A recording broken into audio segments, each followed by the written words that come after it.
players playing a mirror. This is a 73 card mirror. They are both Roanokeers, or whatever you call someone from Roanoke. I'm not exactly sure what that would be.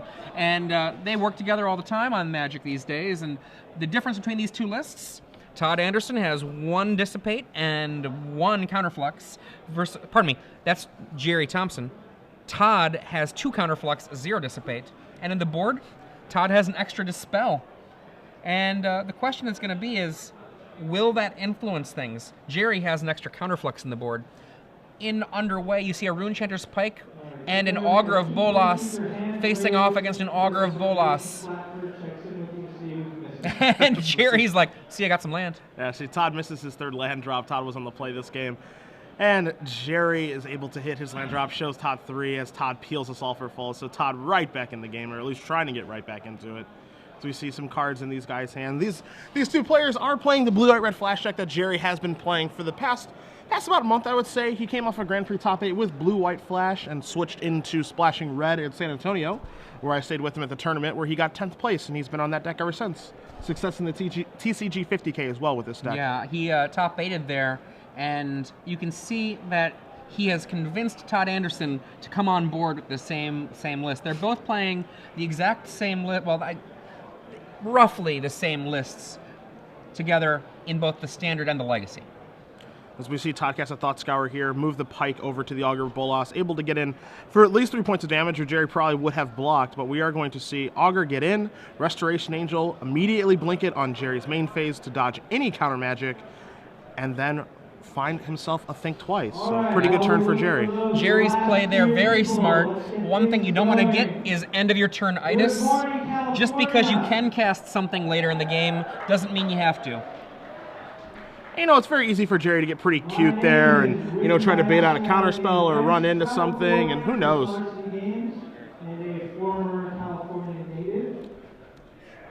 So we see Todd Thought Scouring here,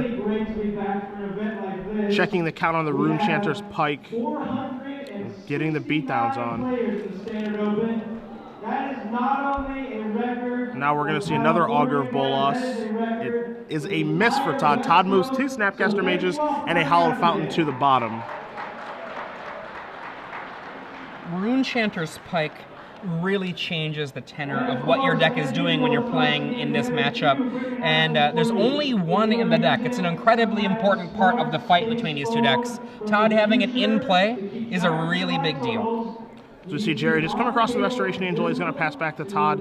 You can see in Todd's hand there's a Think Twice for his turn, a Pillar of Flame, a Counterflux, and a Azorius Charm, among other options, as he's getting in here with both his Augur of Bolas.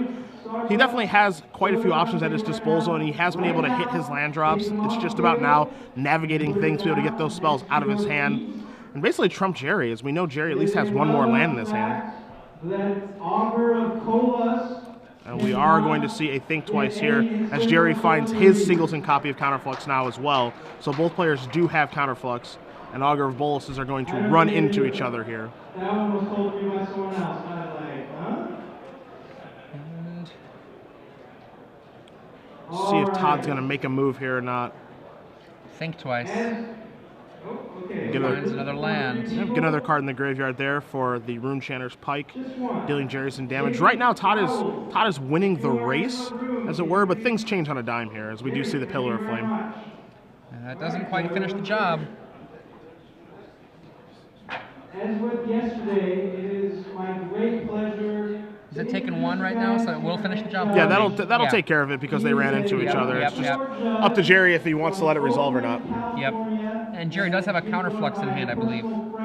There it is. Mentors in the Judge Program, ladies and gentlemen, Jeff Morrow. In the background, you can hear Ricky Hayashi announcing the Standard Open. 469 players in that Open. So yeah, I'm Jeff Morrow from California. I'll be your head judge today. Funny to see Gerry trade a Counterflux with a Pillar of Flame. Typically not what that card is meant to be used for. It's meant to win the battle over Sphinx's Revelation. You know, in case you get into a counterspell war over that, or to counter a Restoration Angel, or just something just important, because it can't be countered. But at this point, Gerry feels that he needs that Augur of Bolas in play. So a little bit strange to see that trade-off between those cards. Gerry does not attack with anything. He does not want to fall prey to 2 removal spells making Augur kill him from Todd Anderson. Or I should say only 1. And the chump block, Augur on Augur. Then do a quick count. Make sure you have registered at least 60 cards in your main deck. And if you're playing a sideboard, you need to have 50 Sphinx, cards. 4/3. Rewind. I'm not even going to bother to tap these lands. So we see Gerry draw an Azorius Charm for the turn. Gerry right now just really, he's behind right now. And as you said a little bit earlier, just the important card right now that we see between everything that these two players are doing is just the Runechanter Spike. That's the thing that's dominating the game state.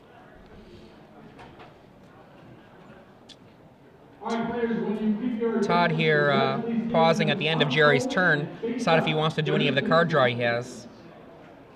One of the dangers of tapping out too much is the risk that Gerry might use that to Sphinx's Revelation. Yep. Think twice from the yard for Todd. Gerry with no action. Todd untaps.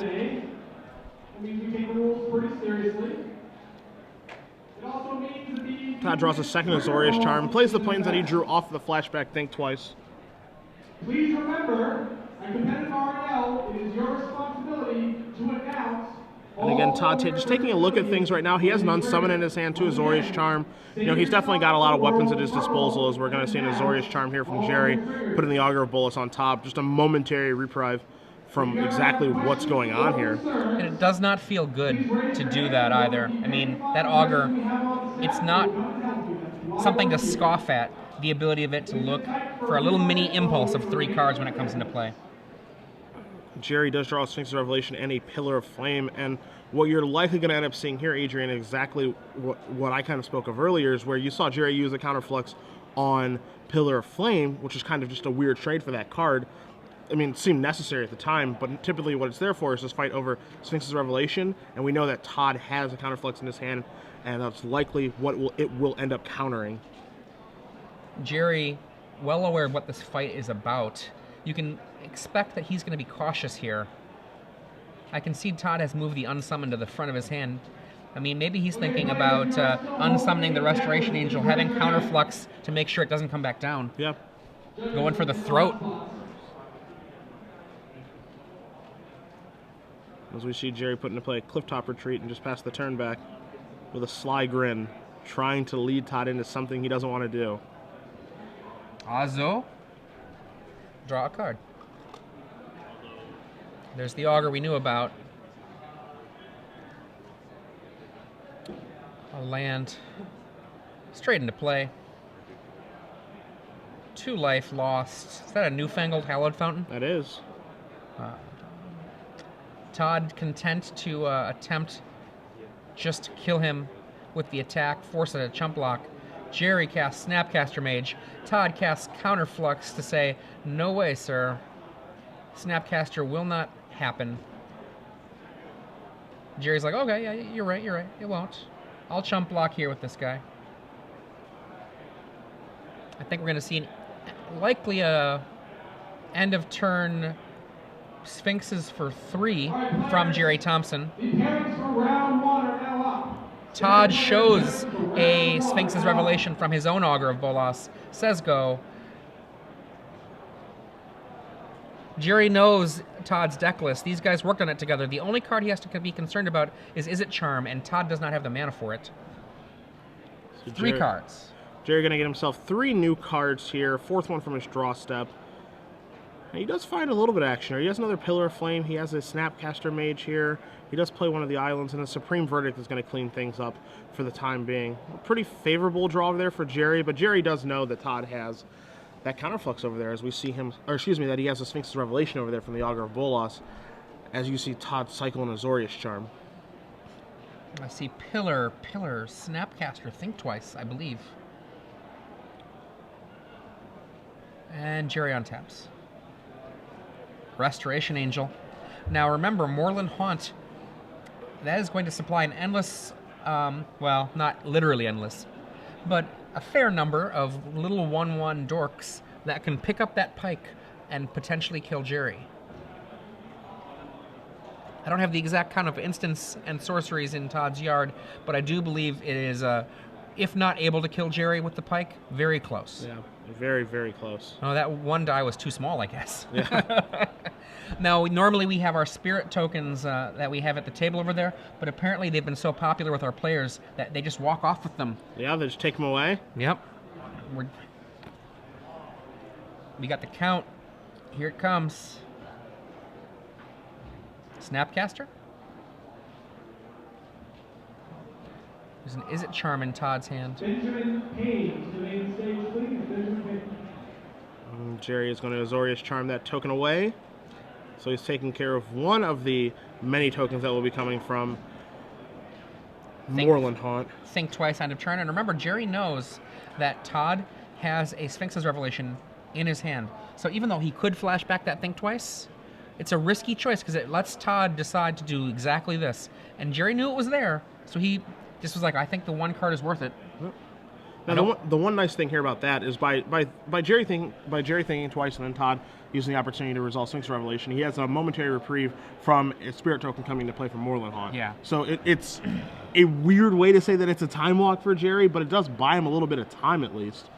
One thing to look at here with the current cards, it is possible, if Gerry is just hungry for some cards, he could do a Restoration Angel. One line of play available is Restoration Angel after he attacks with his Snapcaster Mage, bring back Snapcaster, and either cast a Sphinx for a very small amount, or if he has a Thought Scour in his yard still, I can't tell with that glare, or a Thought Scour in his hand, get an extra little card draw that way.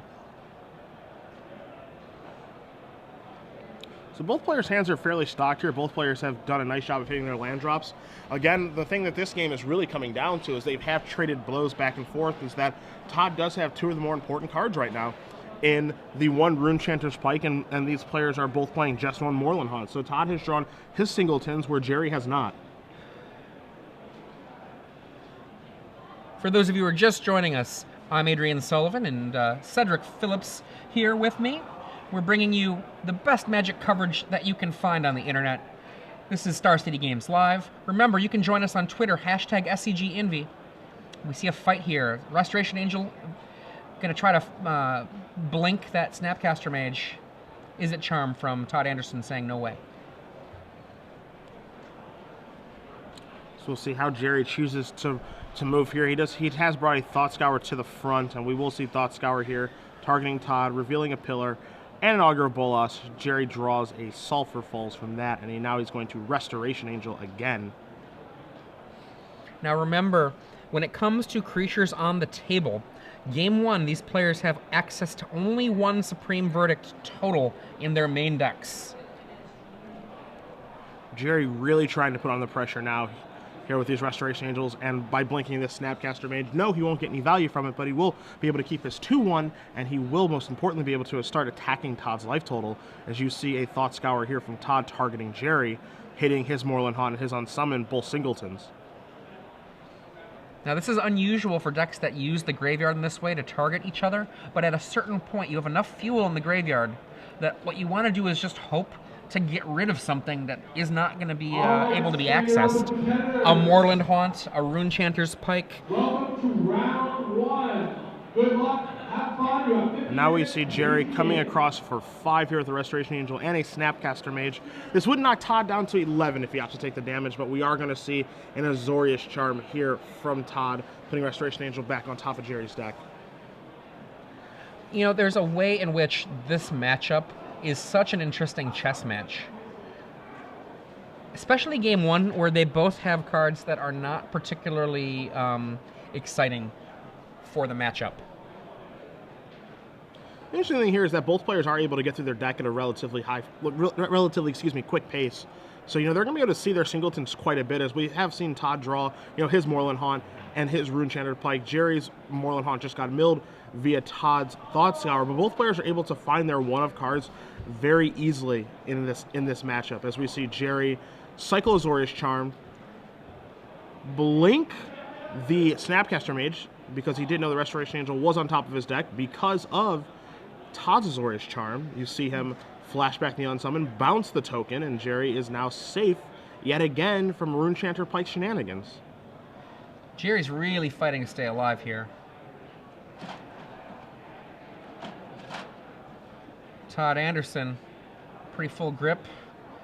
Pillar of Flames, the Snapcaster, yeah, the mage, Snapcaster mage.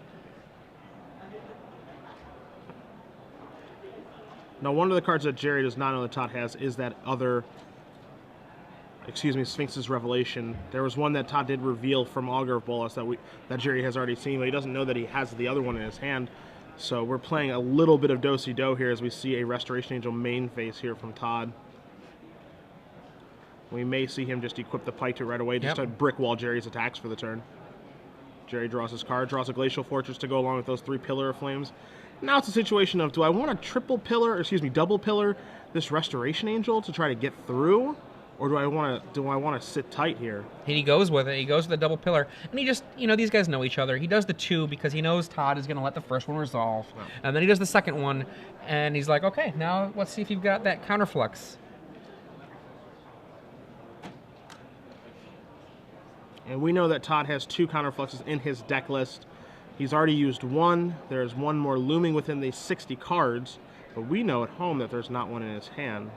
We see the contents there of Sphinx's Revelation, a mountain, and an unsummon. And the unsummon is actually going to save his own angel.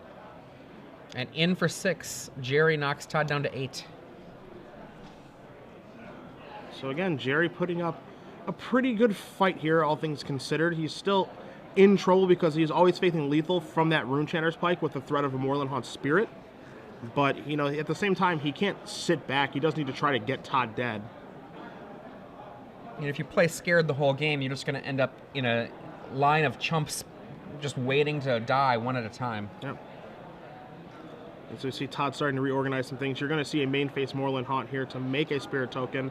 Likely going to see an equip of Runechanter's Pike as well. That's exactly what he's going to do there. And he does have enough mana there with 8 mana to actually still be able to cast a relevant Sphinx's Revelation. But what you see is Gerry draws Dissipate for the turn. A huge draw comes across. You see a Restoration Angel. Gerry says, I drew Dissipate. Get that out of here. You can't activate Moorland Haunt. You're down to 2, Mr. Anderson. And, now the interesting thing is Todd can Sphinx up. And while that's going to be really huge, we are also at a point where it's possible that the deck size really does matter. Yeah. Now, Sphinx's Revelation does not target any players, so it's not like you can use it to kill your opponent, which is in many ways a good thing. But right here, he pushes in. How many cards is that? He's going 10? to be drawing he's going to be drawing 10 cards, and more importantly, gaining 10 life. Yes. Putting himself up to, up to 12. Gerry needs that Runechanter's Pike because he is cycling away like crazy now through his deck. You see him draw the 4th Pillar of Flame here. He can get Todd dead right now because Todd is tapped out, but he's not able to find it. Yep. Todd back down to 6 with a crazy huge hand. Well, after the discards, 7-card hand. Well, actually, it looks like Todd... it was during his upkeep? Yeah, he did it during Gerry's upkeep. So a crazy huge hand. Yep. So all the options are at his disposal right now. He doesn't have to discard just yet, but he will be able to play a lot of these cards right now. Likely to discard just some lands that don't matter at this point. Snapcaster Mage, a very good start. Snapcaster and Verdict. Yeah, you already see Gerry putting the creatures in the graveyard. Verdict. Boom. Verdict takes care of the guys. Creates another creature for Todd to be able to reanimate with, or I should get the spirit of with Moorland Haunt. Todd discards Gerry off the top. Augur of Bolas. Todd says that's fine. Whiff. Gerry scoops it on up. So Todd Anderson, your current reigning and defending Invitational champion, up a game right now against Gerry Thompson. Good pals, playing, as you said, a 73-card mirror match. Yeah. And the difference is, once again, game 1, Todd Anderson has 2 Counterflux versus Gerry Thompson's 1 Counterflux, 1 Dissipate. And in the sideboard, Todd Anderson has 2 Dispel versus Gerry Thompson's 1 Dispel, 1 Counterflux. And speaking of those counterspells, I think they're both going to be joining us this particular matchup. Yeah. I fully expect Dispel to come in. I expect Counterflux to come in. Gerry has a Negate in his sideboard as well. I expect those 3 cards to join us. And I know that Gerry is extremely fond of Jace Memory Adept, and it's a card that we have seen some this weekend attacking libraries, especially highlighted very well by Christian Valenti in one of his matches earlier yesterday, milling out a Naya mid-range deck when he was playing blue-white-red mid-range. So I expect those to come in as well as a different angle of attack. There's also a chance that Rest in Peace comes in for Gerry here. They have 1 copy in their sideboard. It would be interesting to see if that will join us. 2 Oblivion Rings potentially, but I do not foresee his Ecstatic Caster to be joining us. Here's the interesting thing about this sideboard. There are 2 cards that I don't see coming in for either of these players. That's 2 Grafdigger's Cage. Yeah.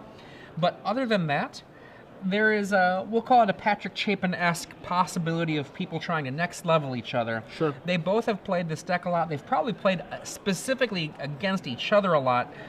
Is it Static Caster? Not a great card at all in this matchup, but it's also one of those things that you can use to, shoot down a whole slew of Moorland Haunts in one fell swoop. It's a body that can carry a pike. Not a card that you would think of as at all optimal, but if you're in the next level game, you bested my giant, so clearly you're a strong man, but you would have known I would have known this, so, once you get into that game, I could easily see things going down so deep that maybe one Static Caster comes in. I personally wouldn't do it, but when you play someone else so much, you start playing the player. Yeah. And these other 13 cards, whether it's the Counter Magic, the Supreme Verdict, the O-Ring, the Rest in Peace, the Jace Memory Adept, some most likely 0, but I could see a small non-zero number of Static Casters. There's reasons for all of them. And right there is, I think, what's going to happen between these 2 players is you're going to see them trying to play the other player. Yeah. And I think that's definitely because these two guys, do live near each other. They test together. They provide content for Star City. They're very, very familiar with each other, of course. So, yeah, we could get into that leveling game of, yeah, man, I brought in 2 Static Casters because I know that you're trying to do this, and I know exactly what you're going to try to do, so I'm going to try to level you. And Todd might flip the switch and say, well, I have 4 Static Casters. What do you think about that, Gerry?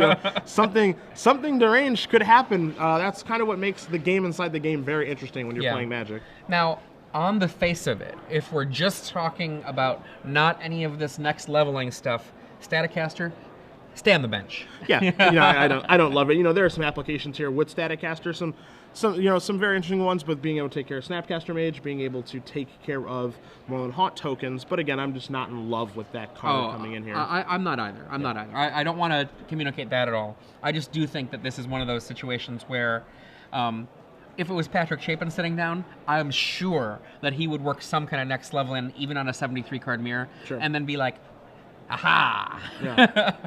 TM. Yeah, I bet you did not see that coming. But we will see exactly how these players do choose to sideboard. I know that Gerry, in matchups that are kind of grindy and long like this, as we saw a very long game 1, he sometimes favors to draw first. So, it'll be interesting to see if he chooses to do that or if he'd rather just be on the play. You know what? I actually think that this might be one of the very few matches of Magic where I would be very comfortable with a player choosing to draw. Yeah. That is almost never the case in constructed Magic. As we see, Gerry is taking a mulligan down here.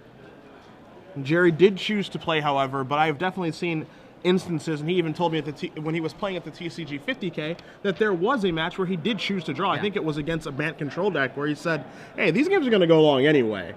No matter what I do, these games are going to go very, very long, so I'll take that extra card.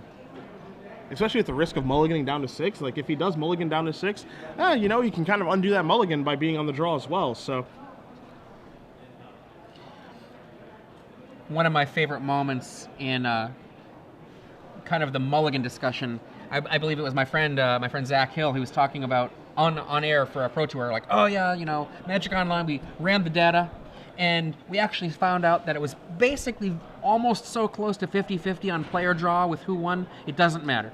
Sure. And whoever he was sitting with was like, so did you split limited and constructed, or what? And Zach was like, oh, oops. I know that I've done a lot of record keeping ever since Worlds 2 years ago, and there is generally across the board, every matchup, every deck, generally on average of about plus 8 to 12% for play. That's by game. As we see, Gerry has found a 6-card hand to keep. Todd has kept his 7. We are underway here with both players playing some pretty lands, and Gerry leads out with an island as well.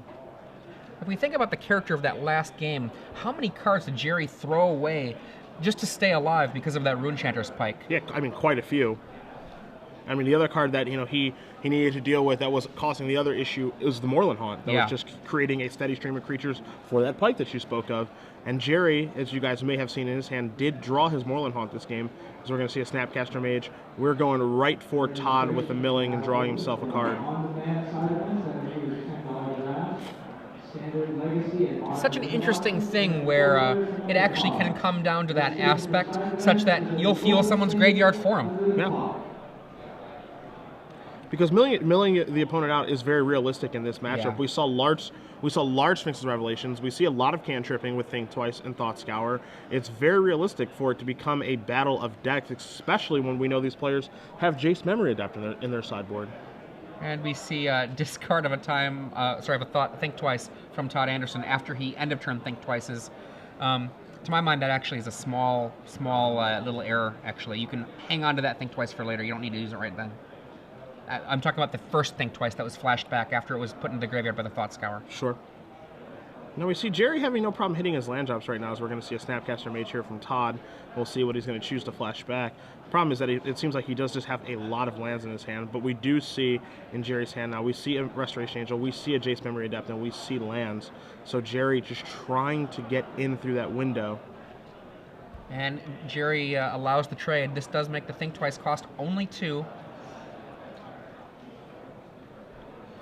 You can see Todd is, up until that draw where he paid 2 life, he was choking on blue. He only had 2 blue sources, now up to 3 blue sources.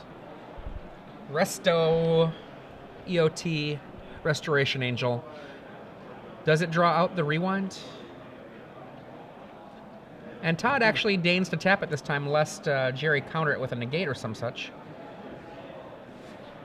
And while Gerry's tapped down like that, Todd takes the opportunity to Sphinx's Revelations for 3. So Todd gets 3 new cards. He does gain 3 more life.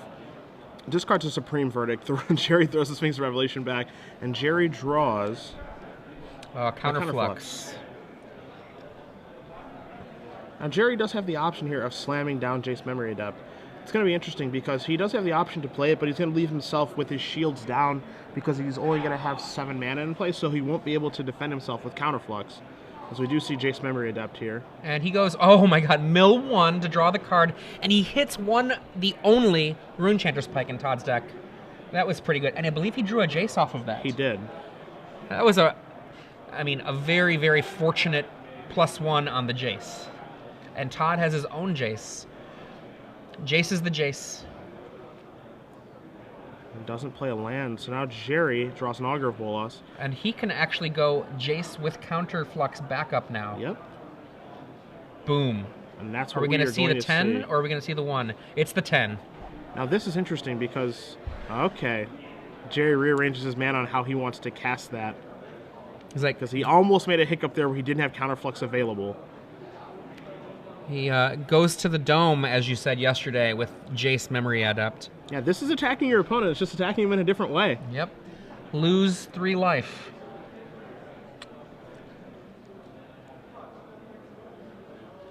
We see Counterflux, Supreme Verdict, Sphinx's Revelation, Oblivion Ring. He's going to start with the Oblivion Ring, which is going to draw that Counterflux. And then we're going to see if Todd has anything else.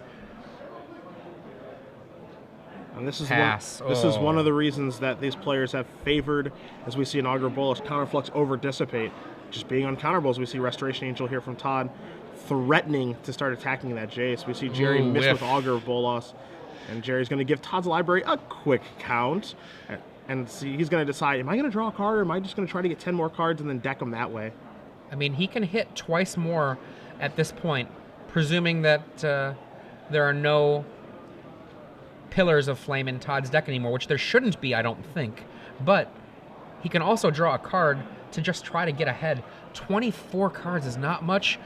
2 hits on that. That puts Todd down to 4 cards, 3 cards after the draw phase. I mean, he's very close to dead. As we see, it's going to leave Todd with 14 cards now. Jace Memory Adept being at 4 counters still. So as you said, Restoration Angel will knock it down to 1. He will get another activation. So it's going to be difficult for Todd because, again, there are likely not any Pillar of Flames in his deck, and we did see that Gerry milled the Runechanter's Pike, so that's not out as well. Okay, so here's going to be a swing at Jace. And Jerry's going to make a spirit token, and he said, "Can I block?" Attempt to block. Unsummon? No, maybe. Yes, the block works. All right. That seems like a concession to me. And Jerry says, "Mill 10, 6, 7, 8, 9, 10." Down to 3 cards in the library. And this is part of the reason for you guys at home that you did see the Thought Scouring targeting Todd instead of targeting himself.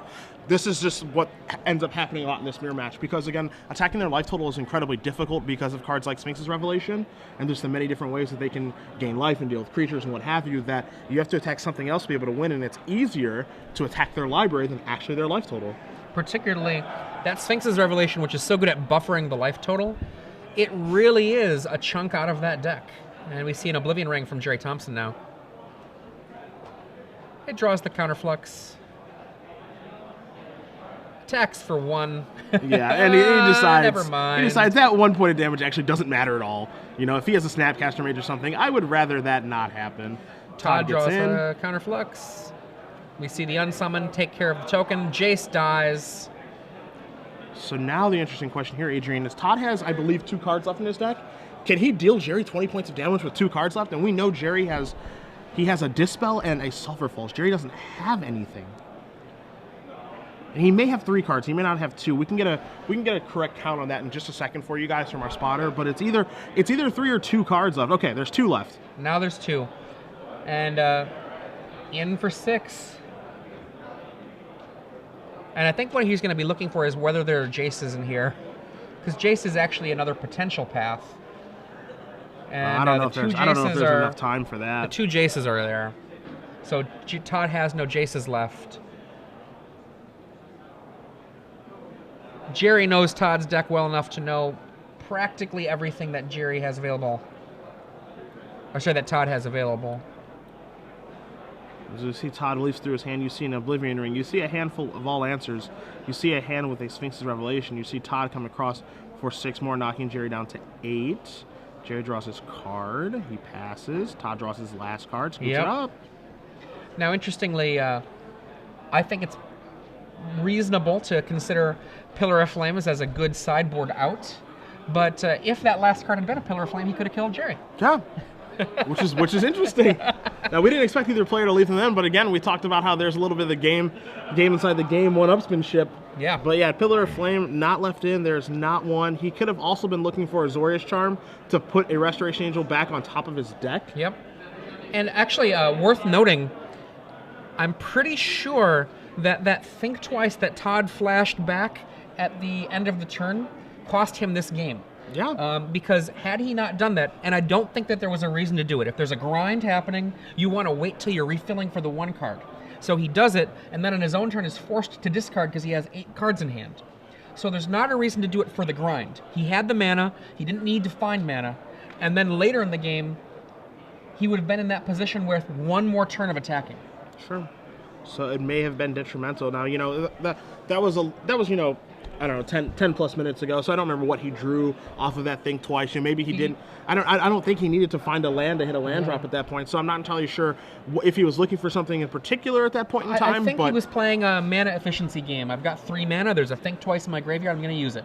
It's something that you saw a lot happen in the blue-black Drownyard mirrors of about a year and a half ago, and eventually as players played it more, you just stopped doing it that way if there was going to make the 8-card hand happen. Sure. So we see Gerry Thompson even things up here in a mirror match among friends. 73 card mirror yet again, difference in deck list. Todd Anderson has 2 Counterflux main where Gerry has 1 Counterflux, 1 Dissipate split. Todd has 2 Dispels in his sideboard where Gerry has 1 Counterflux and 1 Dispel in his sideboard. So nothing too crazy going on, just a slight difference in numbers, but you can see, especially from these games, that their game plans are directly the same in the first game, and they're very much the same in the second and third games as well, which is to protect the queen, that is Jace Memory Adept. We see the beginning, and look at this. Mill 2 cards, says Todd.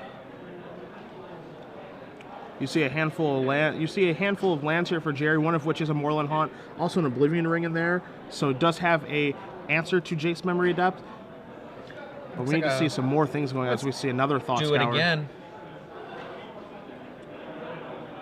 And Todd lays the Steam Vents.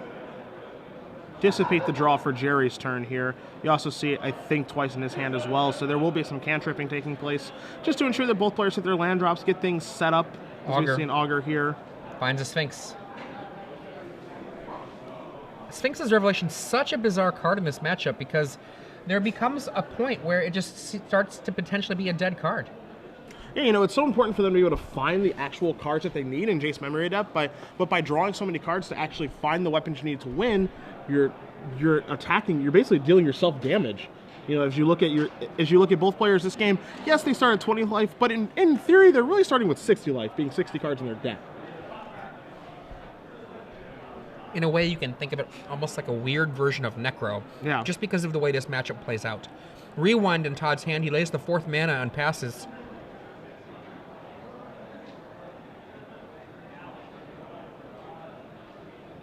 Gerry draws Island for his turn. You guys see a Restoration Angel there in his hand.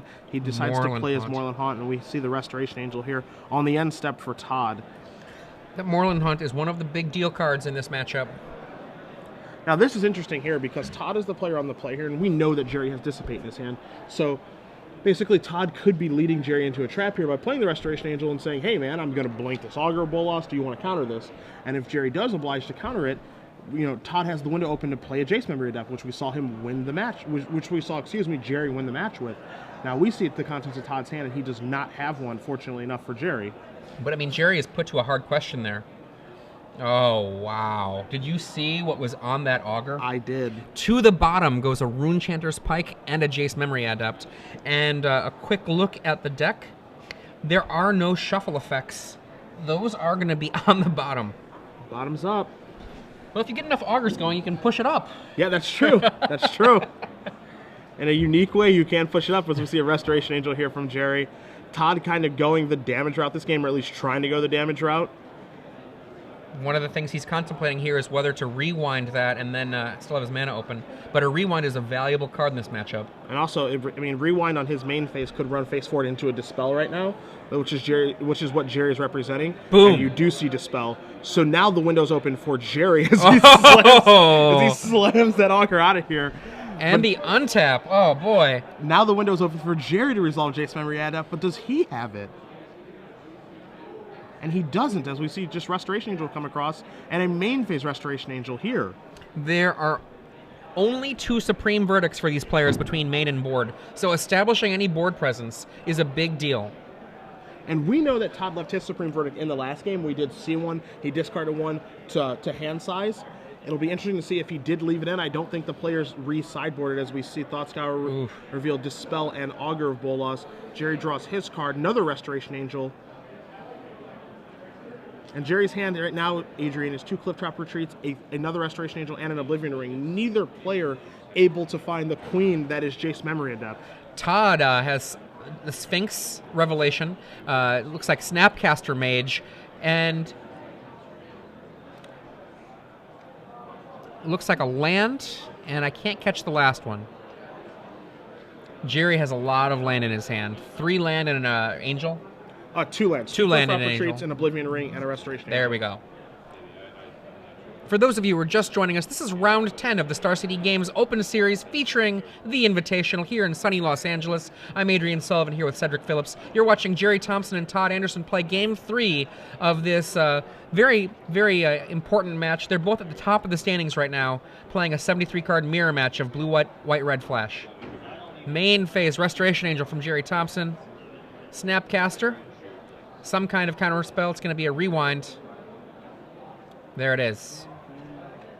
And now Gerry tries to make his move with an Oblivion Ring, which is going to target Restoration Angel. Here come Restoration Angels, and now here comes Todd, the Restoration Angel of his own, blocking one of Gerry's. And now it's interesting that, you know, the last game that we saw between these players, it was an attack on the decks. And Todd trying to kill Gerry in time before Todd got decked. Now we see an attack on life totals as we're going back and forth and back and forth. Todd attacks for 5. O-rings the O-ring to get back a angel. Flashes the Snapcaster, gets the unsummon for an angel, and leaves Todd with a better board presence, but tapped down pretty hard. And now we see Gerry flooding really badly. He has another land in his hand, which is that Clifftop Retreat to go along with the Restoration Angel that Todd unsummoned. So only one mystery card here for Gerry. There is a Moorland Haunt among those lands, as we see a main phase Angel, but Gerry's in a bit of trouble here. And that Moorland Haunt actually is very dangerous to an attack from Todd. He goes, draw 3, does that work? Tap out? And Todd just says basically, you know, I know you don't have a counterspell in your hand, so I'm just going to draw these 3 cards, get this 3 life, and put my shields down for the moment being. So we'll see if Gerry can take advantage of this as he does flashback Think Twice. Gerry running the new school Think Twice. Todd Anderson running the Time Spiral Think Twice. Augur of Bolas, one of the cards discovered. Augur finds Azo Charm. We put a Jace Memory Adept on the bottom of Gerry's library now. And that's kind of interesting that one of the things that Augur of Bolas does not find is Planeswalkers. I think it'd be a little bit too good if it did. But, you know, with the interactions with Augur of Bolas, it's definitely going to find important cards. Think Twice, Thought Scour, Sphinx's Revelation. But the cards that it doesn't find are 2 of the more important cards. As we see, there's a Sphinx's Revelation. 2 of the more important cards that it doesn't find is 1, Jace Memory Adept, and 2, Runechanter's Pike. Yep. And remember, Todd Anderson does have those cards buried deep on the bottom of his library right now. The only Pike and Jace Memory Adept on the very bottom of Todd's library. Which, again, is something that we know, but something that Gerry doesn't. As we see Think Twice here from Todd. Is that Sphinx, Snapcaster, is it Charm, and something? Yes, that is. And that something is a Supreme Verdict. There we go. Supreme Verdict, a very powerful card, but unfortunately for Todd, he is also committed to the board at this point. Think. And finds a Jace. Passes the turn. Gerry, Azo to draw a card. Think from the graveyard. Moorland Haunt to get a Spirit into play. Gerry, apparently one of the people who walked off with the Spirits earlier. Yeah. Who has been making us not have Spirits at the table. So we're going to see the first half of the Think Twice here, draw an island for Gerry. We're going to see the second half. No, Gerry's going to decide, I'm going to play a land. I'm just going to say go. I'm not going to flashback Think Twice just yet. Maybe create a better board presence as we see Todd draw a Clifftop Retreat. And Todd going to take a look at Gerry's graveyard here, count the number of counter spells that Gerry has drawn, get a Snapcaster Mage count, that sort of thing. Remember that Todd knows what Gerry is playing. If not card for card, at least within a very, very close count. Think. Untap. Draw. Augur of Bolas is drawn. And we see that Gerry did draw one of his counterflux to go along with the Augur of Bolas, an island, and a Sphinx's Revelation. And we are going to see Augur of Bolas here, dangerous one, as he does draw a negate. Okay, so he did not bypass, another Jace Memory Adept, so that is still a live draw for Gerry, outside of the one that is second from the bottom on his deck. And now Todd goes, the big card draw. Is this bait in order to try to push forth that Jace? I mean, it's one of those kinds of bait that you usually don't want to actually let happen. Whether it's bait or not, it's pretty scary to let a Sphinx for even 3 happen. Yeah, this is just an overpriced concentrate right now, but it's actually pretty important. The life total aspect of it, the life gain, is not really all that important, but the fact that Todd's going to get to see 3 more cards, but as we brought up, 3 cards deeper, 3 cards less to mill. Todd untaps those 3 cards. You might say, oh, that was so terrible, he just drew 3 land. Well, you know what? Actually, he doesn't have to go through 3 draw phases of land. Yeah. So now Todd making sure that he hits his land drop, super important in a control mirror, as we see Gerry rearranging his lands, likely considering either a Moorland Haunt or a Sphinx Revelation. It is going to be a Moorland Haunt, just further adding to his board and making things difficult for Todd. Gerry draws Rewind now. So now Gerry's hand is pretty stock full of counter magic, Adrian. He has a Rewind, he has a negate, he has a counterflux. Todd's not going to be able to win the war over Jace Memory Adept, and Gerry may be able to, as we saw him draw an Izzet Charm as well now. Which, it's a bad counterspell with this much mana out, but the wars that can happen, there actually can be real wars where that Izzet Charm can literally finish a counter war off. Yep. And we see another Sphinx, this time for 4. Gerry's like, yeah, you got cards. Land, Augur. I think it was land, Augur, but it might have been land, Dissipate. I can't quite tell. Augur it was.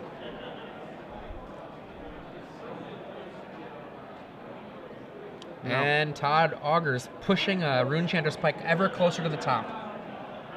Counterflux. Counterflux here from Todd, moving an Oblivion Ring to the bottom. Look at how gummed up this board is. This is exactly why we were seeing earlier Thought Scours hitting the other player's library. Yeah.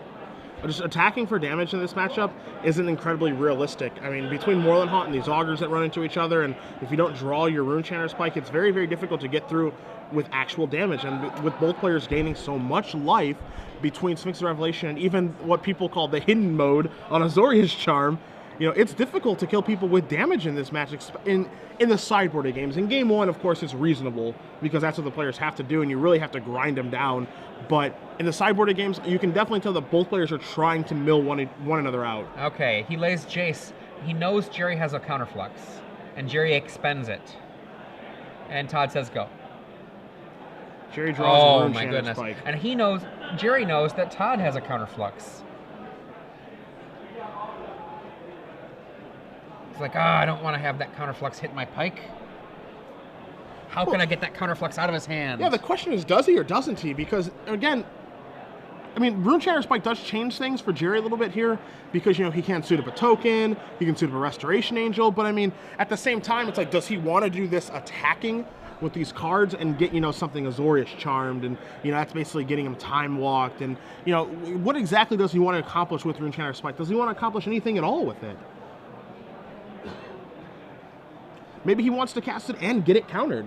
Maybe he's thinking to himself, this card doesn't even matter right now. Like, you know, maybe in turns 3 through 9 it would have mattered, but where we are in this game and how small our libraries are, yeah, I would love for you to counter the spell so I can have an easier time resolving Jace Memory Adept.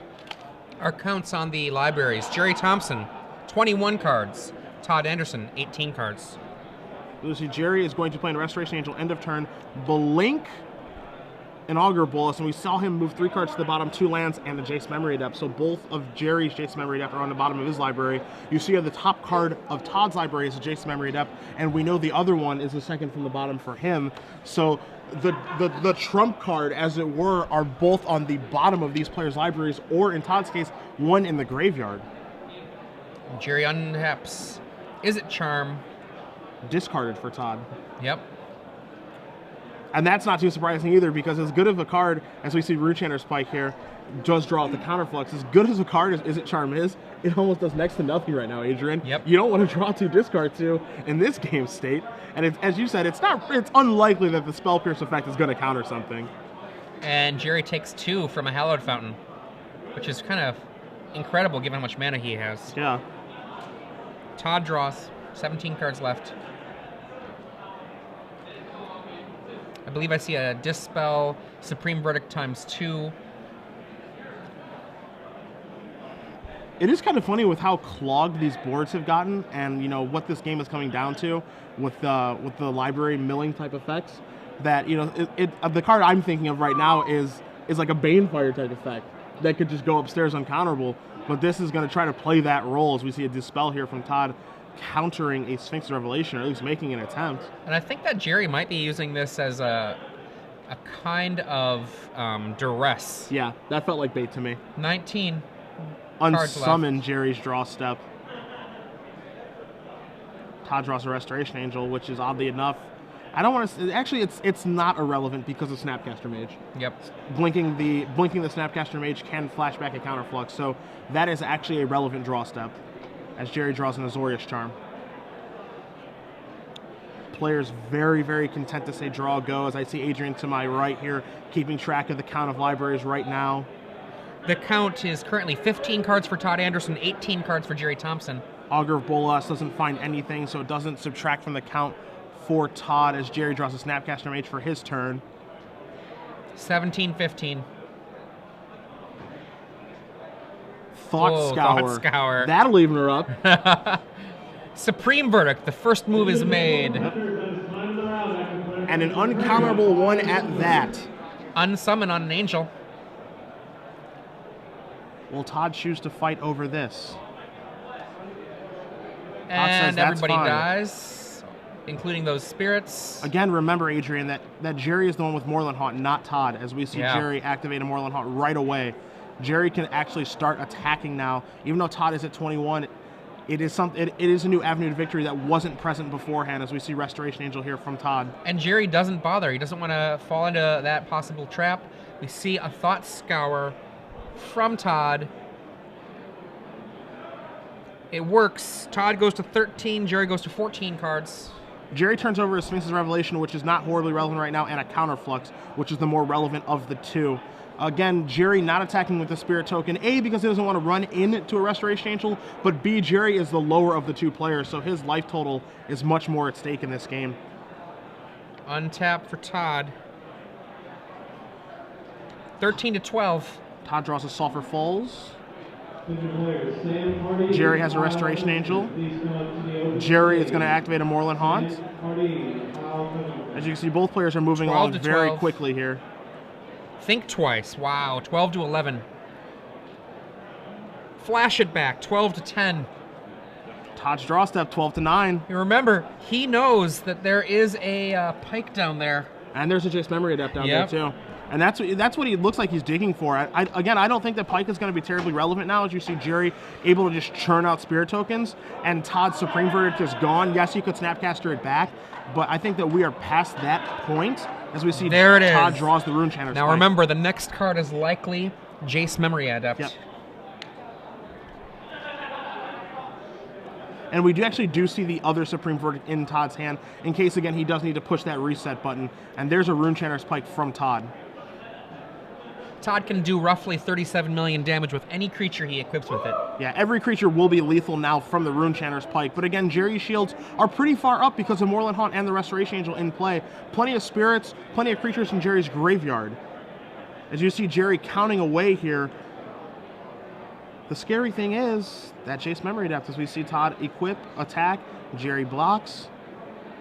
Counterflux in Todd Anderson's hand. Snapcaster in Todd Anderson's hand. Gerry draws a land.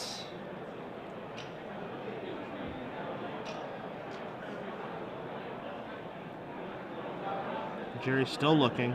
Now, this deep in, both these players know each other's libraries. They're probably doing a quick count, seeing what kind of counter magic's left, how many Jaces are left, how many, I guess those are the two cards I'd be counting for, is counter magic and Jaces. I'd also be looking for Thought Scour. That's fair as well. That's totally fair. Thought Scour, remember, is only a +1 on the land count effectively, because you do have to draw a card. As we see, Todd is going to cast a Snapcaster Mage here. He moved a Thought Scour to the front of his graveyard, and there you see it now. He does mill 2 cards, Oblivion Ring and Thought Scour for Gerry. He draws that Jace Memory Adept that we knew about. He also knew about. Gerry does not know about. And Todd is going to draw a card for his turn right now as well. These guys are even up on their libraries now. And there's the island. And I believe that a Jace for either player is lethal immediately. Todd immediately blocks. Are we going to have the fight? Is Todd going to pull the trigger right now and hope that Counterflux is enough to defend himself? You see a Counterflux, you see a Snapcaster Mage as well. Todd has a boatload of mana in play, but likely going to be able to cast all the spells in his hand. But does Gerry have more permission than Todd does? And all of the counts. He's trying to get this completely down to the odds. What are the chances that Gerry has that Counterflux? If it's not a Counterflux, Todd will win the game. He knows it. He goes for it. And here we go. Now, to be fair, Gerry can have multiple counter spells to try to fight the Jace. Yep. And we see the Snapcaster there. Gerry knows that this game is on the line here. He opens with Snapcaster Mage, draws the Counterflux. There's no point fighting any further with that. So on to the next stage. He continues with, it looks like the Rewind is going to come next. Rewind, looking for his last 2 mana. Rewind draws the Negate. Still a Snapcaster in Todd's hand. Negate on your Negate. You see Gerry organizing the stack here. I kind of wonder if allowing the Counterflux to resolve was a mistake. Well, the Counterflux is uncounterable, so he No, but you can still respond to it. What do you mean? If it's on the stack, it can't be Snapcastered. Okay, sure. That's a good point. So you Snapcaster Mage here.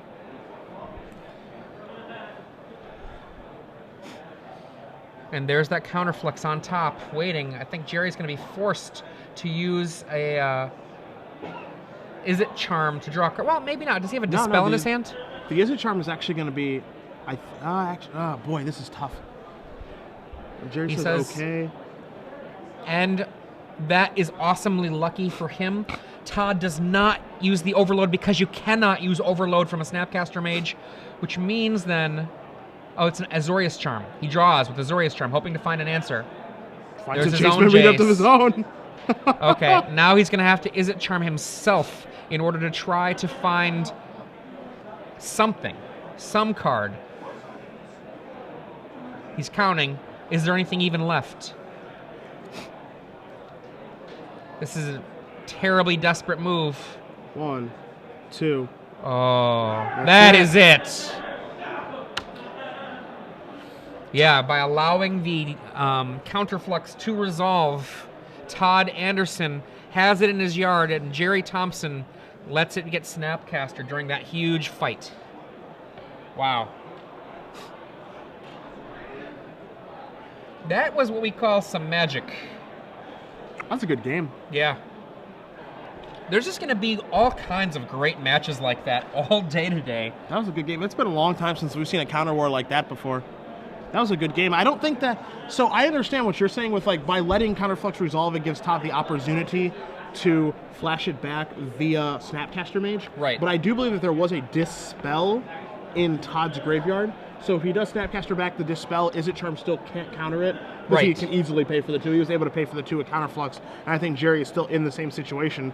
I think it's just a case of Todd had more ways to fight than Gerry actually did. You're correct. There was a Dispel there. Yeah. So it actually does not matter then at that point. Yeah, I think I'm almost positive there's a Dispel in Todd's graveyard. Yeah. You know, I can't. We obviously didn't have the graveyard fan out in front of us, but I'm almost sure there was a Dispel cast earlier in the game. Yeah. Todd had access to one in his graveyard. Yep. And then that's what